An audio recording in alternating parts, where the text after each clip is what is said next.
Assalamualaikum warahmatullahi wabarakatuh. Sampurasun.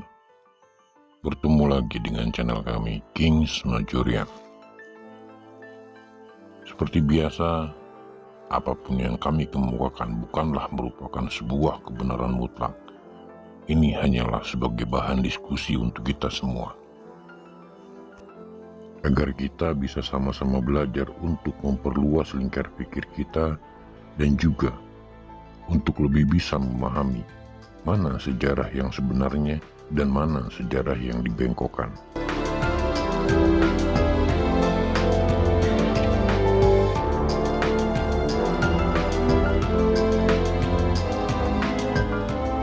Ada sebanyak kurang lebih 26.000 manuskrip kuno milik Indonesia diangkut ke Leiden, Belanda. Jika dihubung-hubungkan, panjangnya bisa mencapai 12 km. Namun, perpustakaan Indonesia sendiri hanya mengoleksi 10.613 manuskrip kuno. Tidak sampai separuhnya yang disimpan Belanda. Catatan leluhur kita itu mungkin telah ditafsirkan secara subjektif menurut Belanda, lalu dipublikasikan ke sini. Tentunya tidak sesuai fakta. Upaya merampok, juga cara pembodohan terhadap bangsa Nusantara adalah kejahatan terbesar Belanda terhadap Indonesia. Penulis dari Swedia, Jurilina, dalam bukunya berpendapat bahwa sejarah Indonesia bukan sejarah asli karena telah dibengkokkan dan dikaburkan oleh Belanda. Ada 3 cara untuk melemahkan dan menjajah suatu negeri. 1. Kaburkan sejarahnya. 2. Hancurkan bukti-bukti sejarahnya agar tidak dapat dibuktikan kebenarannya.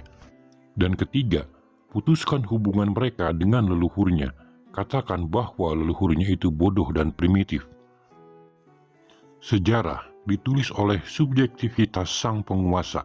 Saat mereka pergi, yang sudah terlanjur tertulis seolah menjadi mutlak kebenarannya dan haram untuk direvisi. Target korbannya adalah generasi yang akan datang, yang buta siapa leluhurnya. Ayo kita mencoba berpikir kritis, jernih, dan logis. Karena sejarah adalah logika, bukan sejarah jika tidak logis. Kita ambil contoh pembahasan sebelumnya. Jika benar situs-situs di Indonesia berdasarkan pada ajaran yang terlahir di India, Hindu atau Buddha, pertanyaannya, kapan dan siapa misionaris atau pendakwah atau biksu atau miho atau orang suci atau pedagang yang membawa dua ajaran tersebut yang terlahir di India masa pra-Islam datang ke Nusantara? Tidak ada jawabannya karena memang tidak ada. Ini propaganda penjajah yang ingin menghilangkan jati diri kita untuk menjajah dengan usaha mengindianisasi Nusantara. Dengan tokoh utama penyebar propaganda ini adalah George Kudes yang diamini dan dipakai para sejarawan sebagai referensi utama. Dan sayangnya, semuanya tanpa dikaji ulang. Mari kita masuk bahasan pertama. Adalah sebuah kebohongan bahwa Jalan Anyer Panarukan sepanjang 1000 km dibangun oleh Daendels, orang Belanda. Tentang siapa Daendels? Ada 2 nama Daendels yang berbeda, yaitu Herman William Daendels, Gubernur Jenderal Hindia Belanda ke-36 yang menjabat selama 3 tahun, 1808 sampai 1811. Dan Ade Daendels, asisten residen wilayah Ambal Kebumen pada tahun 1838 atau 3 dekade setelah Herman William Daendels. Di sekitar Menara Mercusuar Anyer, Desa Tambang Ayam, Serang, Banten, terdapat tapal yang menandai titik awal pembangunan Jalan Anyer Panarukan, tertulis 0 km Anyer Panarukan 1806 Makael. Padahal, Daendels baru mendarat di Anyer pada 5 Januari 1808, jadi bukan dia yang menandai dan membuat jalan itu. Herman William Daendels menjabat dari tahun 1808 sampai 1811, maka mustahil dalam jangka waktu 3 tahun membangun jalan dari Anyer ke Batavia. Yang ada, Daendels menempuh perjalanan selama 4 hari dari Anyer menuju ke Batavia. Ini membuktikan bahwa jalan dari Cilegon, Anyer, Serang, Banten ke Batavia sudah ada sebelumnya. Lalu, siapa yang menulis dan mempublikasikan catatan sejarah bohong ini? Nama jalan pantai selatan Jawa kerap disebut dengan nama Jalan Daendels, hanya karena jalur tersebut melewati wilayah Ambal yang kala itu dipimpin oleh A.D. Daendels. Jaraknya hanya 130 km menghubungkan kota Bantul, Purworejo, Kebumen, dan Cilacap di Jawa Tengah. Jalan pesisir Jawa tersebut sudah ada jauh sebelum Belanda tiba. Jalan Daendels Selatan merupakan jalur kuno yang telah ada jauh dari abad ke-14. Ini merupakan jalur upeti kerajaan di Jawa yang menghubungkan antara kerajaan Kediri, Majapahit, Pajang, Mataram, Cirebon, hingga ke Demak di utara.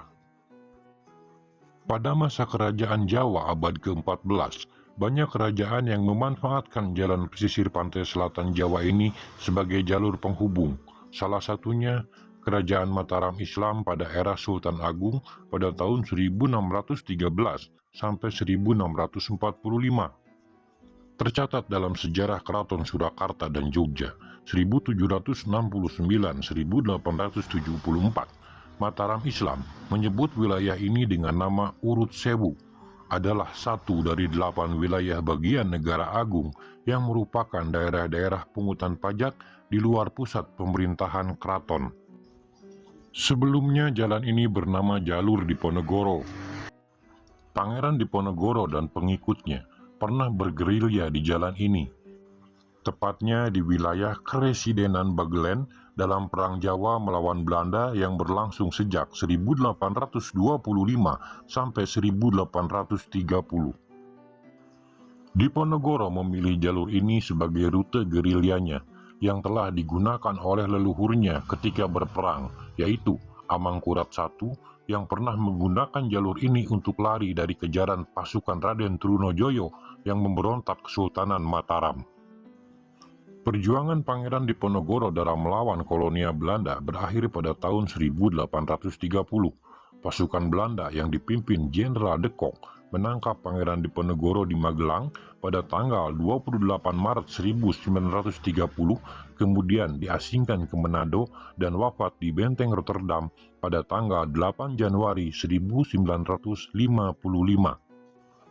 Pasca Perang Jawa, pemerintah kolonial menjalankan politik untuk menghapus pengaruh dan citra Diponegoro di kalangan pribumi. Tujuan politik ini untuk melemahkan semangat pengikut Diponegoro yang masih bergerilya dan kedudukannya terpecah-pecah. Pada tahun 1838, A.D. Daendels menggunakan kesempatan ini untuk mengganti nama jalan Diponegoro, mengubah nama jalan kuno penghubung kerajaan Jawa ini dengan namanya. Dan sejak saat itu, jalan tersebut terkenal dengan nama Jalan Daendels. Adalah bohong, Jalan Anyer Panarukan sepanjang 1000 km dibangun oleh Daendels. Yang benar, nenek moyang dan leluhur kita sudah membuatnya terlebih dahulu sebelum mereka datang. Ini lebih penting, sebelum tahun 78 Masehi sudah ada peradaban maju di Nusantara. Cara menghitung awal tahun Saka di prasasti yang mengkonversi ke Masehi dihitung mulai 78 Masehi. Itulah yang menjadikan sejarah kita hilang atau sengaja dihilangkan.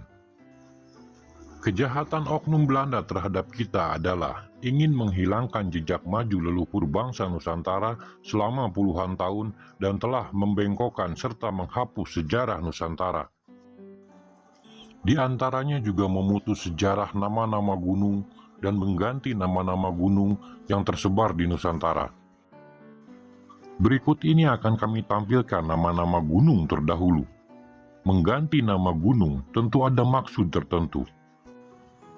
Karena bila nama gunung diketahui oleh generasi penerus, maka akan diketahui pula kerajaan-kerajaan di sekitar gunung tersebut, juga fakta sejarah sebenarnya. Jejak rekam kegiatan volcano adalah data yang valid dan akurat kapan kejadian itu terjadi. Gunung-gunung dekat Gunung Raung di Jawa Timur dulunya adalah Gunung Semeru yang asli. Contoh kerajaan dan nama tokohnya dalam daftar ini adalah yang berada di Bali, yang jejak sejarahnya tidak ada dalam catatan sejarah mainstream yang berhasil dihilangkan oleh kaum kolonial. Awal perhitungan tahun Saka di prasasti seharusnya tidak dimulai tahun 78 Masehi. Inilah yang menjadi penyebab hilangnya sejarah kita selama ribuan tahun. Jadi, sudah diketahui ada kerajaan Bumaya Sasta di Nusantara ketika tahun 7200 sebelum Masehi. Lalu pada tahun 5391 sebelum Masehi, mulailah dibangun bangunan megah bernama Vana Cakapala di Jawa, yang kini terpublikasi dan lebih dikenal dengan nama Borobudur. Kemudian setelahnya, pada tahun 5082 sebelum Masehi, dibangun Candi Megah dengan 3 induk bangunan utama di lokasi dekatnya, bernama Pakranata, yang kini terpublikasi dan lebih dikenal dengan nama Prambanan. Paranata mempunyai arti menata ulang sesuai dengan bentuk dasar ajaran matahari sebagai sumber cahaya. Bukan menyembah matahari, namun dengan filosofi 5 warna cahaya atau pancawarna. Inilah ajaran asli leluhur Nusantara Dharma yang mendasari lahirnya 3 ajaran baru di India, yaitu Hindu, Buddha, dan Jaina. Teks literasi kata Dharma terekam di relief dasar Borobudur dengan teks kata Kusala Dharma Bhajana dan Vinaya Dharma Cita. Ini berarti Borobudur bukan berdasar pada salah satu ajaran yang terlahir di India, tapi mendasari lahirnya 3 ajaran baru berbasis Dharma di India. Bangunan megah ini dibangun oleh kaum Caka atau kaum Arya.